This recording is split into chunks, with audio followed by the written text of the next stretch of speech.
بسم الله الرحمن الرحيم. النهارده هنتكلم عن محصول الفول الصويا من المحاصيل البقولية الزيتية اللي بتزرع في 1/4 حتى 15/6 من إبريل حتى منتصف يونيو بالوجه القبلي، أما بالوجه البحري من 1/4 حتى 30/6 اللي هو خلال مايو حتى منتصف يونيو أو آخر يونيو.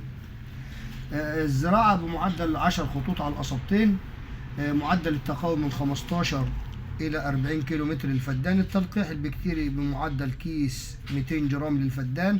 الزراعة بطريقة العفير بعد ري كدابة أو الحراتي على رشتي الخط في الثلث العلوي منه مع تغطية البذور والري بعد الزراعة مباشرة.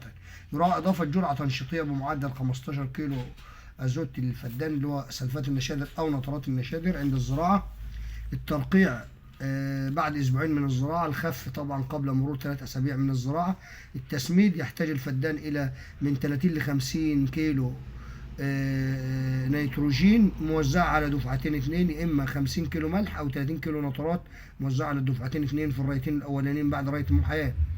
أما الري يتم بإحكام على الحامي وتكون رية المحاياة خفيفا ببعد 10 ل 12 يوم. أما الزراعة ثم يوالي الري كل 15 يوم. يراعى عدم تعطيش النبات وتجنب الري الغزير. العزيق طبعا ينصح بالعناية بالعزيق لإزالة الحشائش أولا بأول، إما يدوي إما بمبيدات الحشائش. طيب، مكافحة الآفات والأمراض. الأمراض اللي بتصيبها أمراض فطرية، إما برشها بمادة الميتالكسيل أو المنكوزيب أو الكبريت الميكروني، أو الآفات الحشرية أو الأمراض الحشرية زي المن والتريبس والدودة بترش بأبامكتين بنزوات أو البروكليم أو مادة اللمبادة سينسترين أو اللمبادة أو الملاسيون أو الديمسويت أو مادة الديازينون أو مادة الكلوروبروفوس.